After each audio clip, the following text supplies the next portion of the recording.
So I hope the microphone's not too distracting.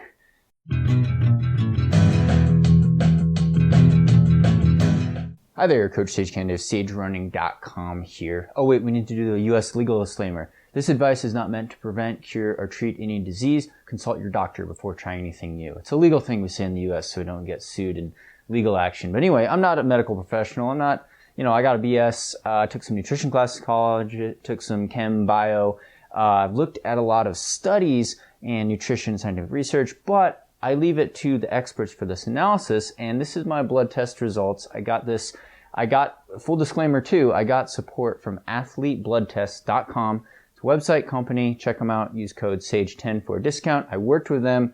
They gave me this test. They supported me on this blood test. Comprehensive panel and analysis for my athletic performance. It's geared for athletes. They realize that endurance athletes have different needs and sometimes different ranges for different, vitamins and mineral status, hydration status, even like your red blood cell count and your blood profile status, right? It's different if you're putting a lot of strain on your body. It's different if you're training at altitude. They make suggestions based on your training load. You fill out a profile questionnaire. Like I say, I'm running 100 miles a week, 160K a week. It's a lot, right? It's going to be hard on your body. I'm training at altitude. Will this change these levels? So they analyze all this. They have their own reference ranges. I'll show you screenshots from the report I got back, but they use your profile information. Then you buy a package. I got the gold package. You get these different panels that are specific for athletes' needs. Definitely wanted to cover all the results here. The vitamin, mineral status, as well as things like sodium, as well as my complete blood cell count. So, we'll go into the details. I'll show you the screenshots here. Again, I know I'm going to get some comments about diet. This isn't a diet nutrition video, but of course, and Sandy actually just posted a video on supplementation. People always say, Sage, your diet must be horrible because you have to take a vitamin supplement or you have to take something. So you should get all you need from the food you eat. Well, yeah, maybe in theory, that would be great. In an ideal world, yeah, you eat a very balanced diet and you're perfectly hydrated and you've got all your vitamins and minerals and nutrients all lined up. I guarantee you most professional sponsored athletes are taking some sort of supplement probably, right? Maybe it's just a multivitamin. Maybe you're taking multivitamins are really big in the US. I don't agree with all the supplements, and we'll get into this, but yeah, ideally you can get everything you need from a food source. In an ideal world, though, you don't need a perfectly balanced diet, and you're stressed. You're stressed in life. You rush through things. You don't always get 8 or 9 hours of sleep a night. You don't always stay hydrated. Sometimes you have to travel. Sometimes you have to get fast food. Right? We're not perfect. And I always like to share the story, and this is just basic with iron. Is I've run with a bunch of guys in college and professionally on the roads, running high mileage. Typical American guys, they eat red meat multiple times a week, right? They're eating steaks and burgers and all sorts of meat and dairy products for that matter. They'd still get low on iron. They'd have to take more iron supplements than I'd have to take, right? When you're really straining your body and you're at a fine line in a physical level, if you're off by just a little, and there is some individual variation, if you're off by just a little bit, it could really throw off your athletic performance, right? If I wasn't a runner, if I just sat around all day, I'd probably not think that I'd have to take anything because I wouldn't be, pushing my body to sweat so much. I wouldn't be destroying red blood cells, right? Things like that. I wouldn't be pushing to form new red blood cells really fast, right? With high altitude training. So there's different sets. An athlete blood test recognizes these with different reference ranges. Your doctor, a regular doctor in the U.S. who's not a runner or endurance athlete might be like, your ferritin's this, your blood panel is this, you're fine, right? Your B12's 400, it's fine. Whereas if you're an athlete, maybe that's not an ideal range actually for your top performance. And obviously there's differences between men and women. There's differences with body types, genetics, there's differences even between, your DNA, your background, your ethnicity, regions where you live in different climates, what your history is with things like that, as well as what type of training you're doing and what your overall training load and stress is. So all these things could affect your levels. Now, let's dig into the results. Looking at the blood cell count, red blood cell analysis, right? Red blood cell has been pretty strong. I'd like to see it closer to 5. It's only 4.67. But the hemoglobin, hematocrit, these are all related. If they all they'll go down. Changes with blood volume, right? Your hydration status level, as well as blood volume in response to training, as well as altitude training. That's all good. These are oxygen carrying capacity, right? The red blood cells, the amount of hemoglobin on the red blood cells is your oxygen carrying power, basically. And then, MCV's always been traditionally a little on the high side for me, but with the athlete range, it goes up to 100. So, if I'm 94, 95, I might trip it on a regular test. Athlete blood test says up to 100 is a regular range for athletes, right? You have a different size and shape, the mean cellular volume, or is it corpuscular volume? I forget. It has to do with the size, as well as reticulite count, right? Only 0.8. Be better if it was a little higher, but I'm straining myself with high altitude training. It needs to catch up. I'm trying to form red blood cells really quickly. Of course, you need iron and B12 and things like that to do that. So we're going to get into that. White blood cell count analysis, also very good. You don't want your white blood cells really high usually. That's generally not a good thing. Sign of infection, sign of all sorts of health complications. So always trying to keep, you don't want it too low either, but, you want that in the normal range, and that was all normal. Metabolic panel, we won't get into that too much either because I was all normal according to both reference ranges on that, I believe. Maybe bilirubin was almost getting high, but it didn't trip any high flags. Now, iron analysis. Iron's a big one with endurance athletes. And again, like I said, and like Sandy said in her video, she did a video on taking supplements. Check it out, Running Wild to Believe. I'll put a link in the description below. It's not just a vegetarian, vegan problem, right? It's an all endurance athlete type of problem.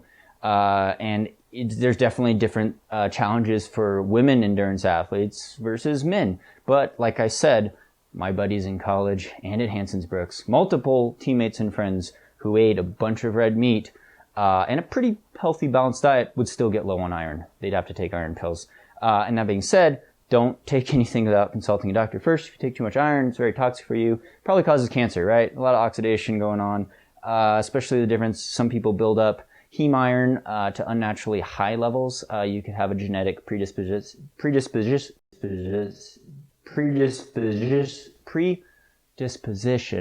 for that type of thing. So my iron's good though. My iron's good. I take an iron supplement. I don't take a lot. I used to take more when I was younger, and it's important that you take the right amount if you do have to take some, but again, consult your doctor.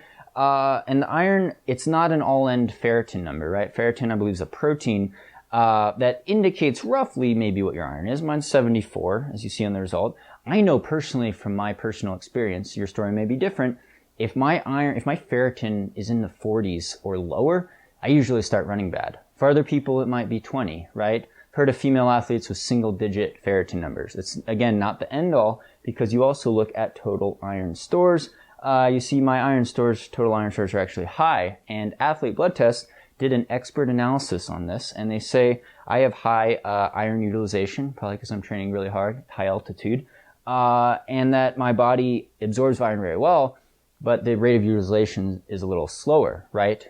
Could be genetic, could be the altitude training, things like that, but I'm not too worried about it because my red blood cell count numbers are really good.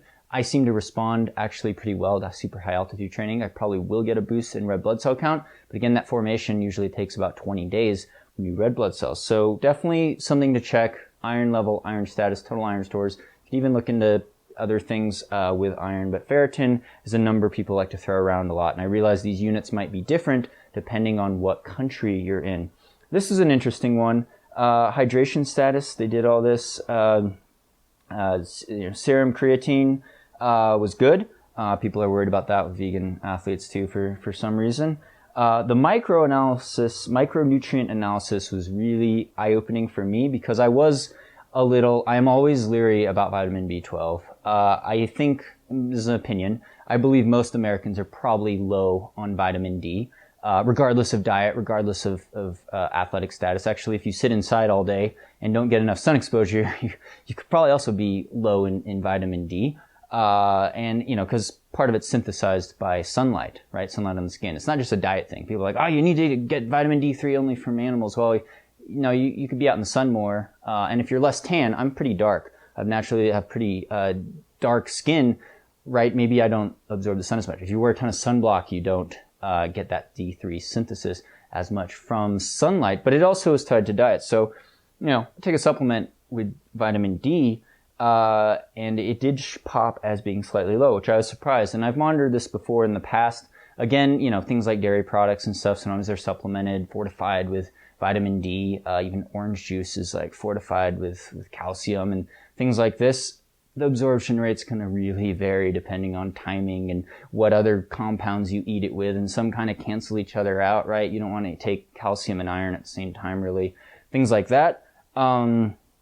But what was surprising was the sodium was also slightly low. And I felt that at Mount Blanc Marathon, actually, I was sweating really salty. I had this shot of my pack and it was like covered in salt. And I used to take more sodium during races, more of the potato chips and things like that. And I found that my hydration status, if I sweat really salty and I get really dehydrated, I'm really craving salt. I don't need sweet anymore. I need salt. And I think sometimes with a really clean diet, not eating as much fast food or Taco Bell like I used to, actually eat less sodium. And it's an interesting thing with sodium because this is just an obscure example, and I'm ranting here on a tangent, is that a lot of salt in the U.S. is iodinized. Man, I cannot pronounce words today. It has iodine in it, right? You see salt, it's iodinized. How do you say this? Iodine in the salt, in table salt, regular table salt in the U.S., most stores. And that was the thing because with iodine deficiency, and this would be rare, but it happens in third world countries all the time. My dad's a science teacher. He covered this in class in middle school. Is these kids would get goiters. You get a growth, like on your neck, giant goiter from iodine deficiency. Now that's something you usually don't worry about. I'm not worried about it.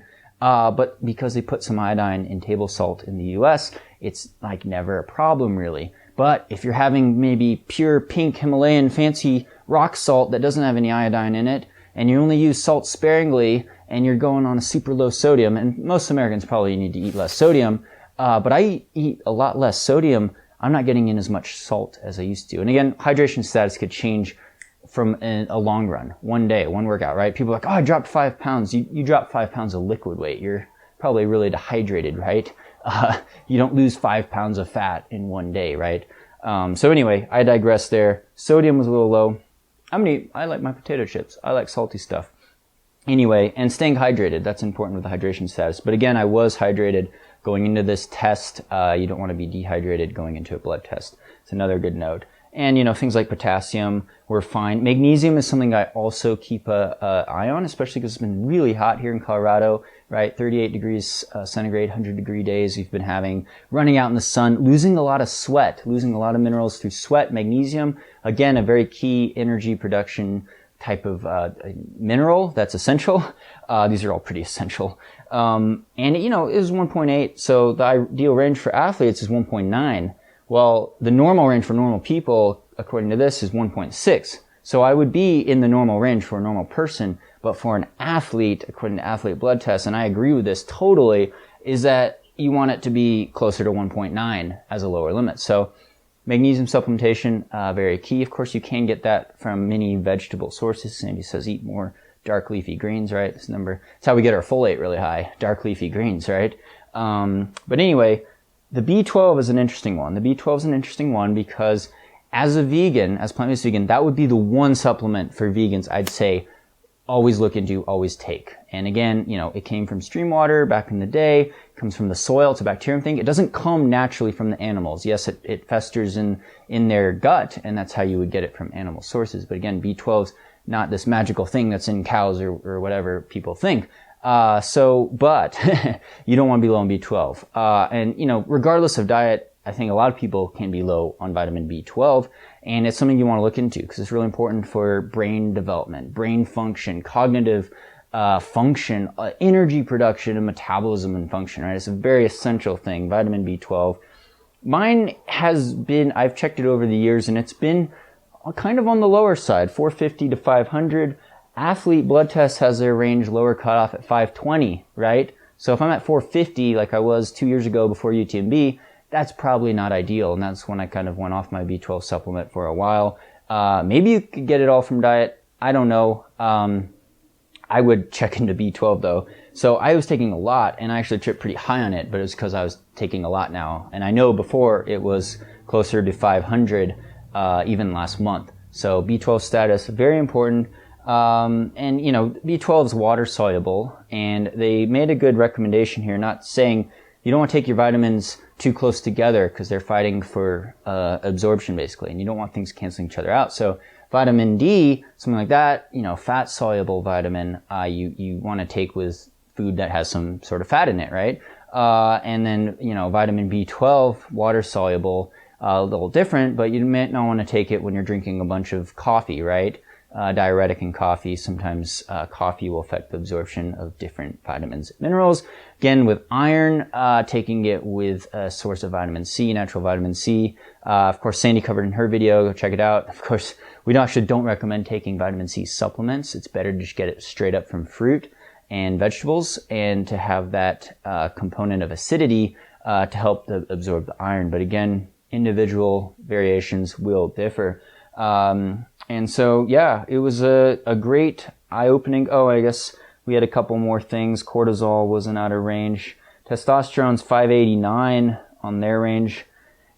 It's not stellar. 589. It's not low. It's not stellar, but that's to be expected. I'm not going to lie. If you're running 100 miles a week, I actually cut back to more like 70 to 80 miles a week. If you're running 100 miles a week for years on end, and you're running super high mileage, it's probably going to lower your testosterone a bit, right? It's not really, I wouldn't say it's a good, healthy thing to be running triple digit miles a week. That's 160K a week for a lot of weeks out of the year. That's generally going to drain you a bit. You know, if I want to be healthy, I'd run 10Ks on manicured golf courses in the grass, wearing my nice Hoka Jaws, and I'd lift weights 3 times a week and do more upper body stuff like I used to. But, you know, that's if you want to boost your testosterone. Again, that's why doping is such a big problem in endurance athletics. Doping, taking extra testosterone, synthetic testosterone, is such a huge advantage for endurance athletes, right? They want to bulk up. They want to have that muscle strength to not get tired and to be able to train like a madman and recover really fast. Because, yeah, if you're hopped up on extra testosterone and HGH, I'd imagine, you're going to be able to repair yourself faster. Obviously, that's against the rules. Hashtag clean sport. Stop the dopers. Don't like it. Don't stand for it ethically. You know, see what your body could do naturally with what you've been given. And, you know, again, with the supplementation, people say, oh, you know, you have to, where do you draw the line? Well, I draw the line at what a code, right? You could take some caffeine. That's a drug, right? Alcohol's a drug. These things are drugs, vitamins, minerals, you know. Supplementation, you know, I believe we've evolved as humans to have some technology that has helped us, right? Shoes have helped us, right? Vitamins and things like that, I put more in the category of vaccines. Would you not get a vaccine for tetanus or something, right? You just want to risk it out in the wild? I wouldn't do that. I cut myself all the time out in the woods. You know, you could get tetanus if you don't have a tetanus vaccine, right? It's usually a bad idea not to get vaccinated. So why would you not take advantage of the technology of some of our nutrition, like supplements? I'm not talking about going all hardcore with protein powder. I don't take protein powder. A lot of athletes that eat meat and dairy even take protein powder. I don't get that, right? So people question, you know, why you have to take supplements. You should get it all from just your natural sources. If you just ate meat and you just drank cow's milk, you get these things. Yeah, maybe I get a little more vitamin D or B12. But again, like I said, a lot of the athletes, regardless of diet, would get deficient in these things, and iron and vitamin D. And, you know, if it's fortified in foods or in your cereal or in your bread, you know, what you absorb, it's kind of up in the air. A lot of things, there's a lot of variables going on with a lot of different substances. There's some individual variation. And like I said, your training stress, your life stress will also greatly affect your health and performance. So it's all kind of tied together in this elaborate thing. But didn't want to make the video too long. It's pretty long. I'm going to wrap it up here.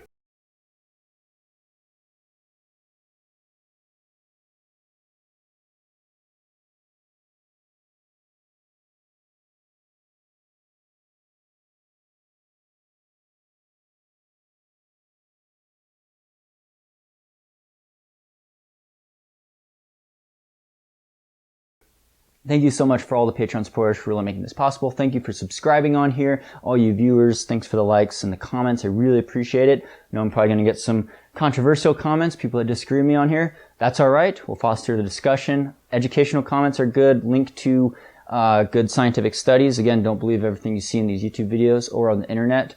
And if you're linking to a study, it better be a really good study. Cause I took a lot of stats and stuff in college, again, chemistry and biology, and I will read through these studies. But athlete blood tests, great resource, some really smart people. Again, they did help me out with this comprehensive test and analysis. And if you enter code SAGE10 at athletebloodtest.com, you will get a discount. So trying to pass it on to you. Thanks so much. Hope your running's going well. Hope you're staying healthy, and stay tuned for more.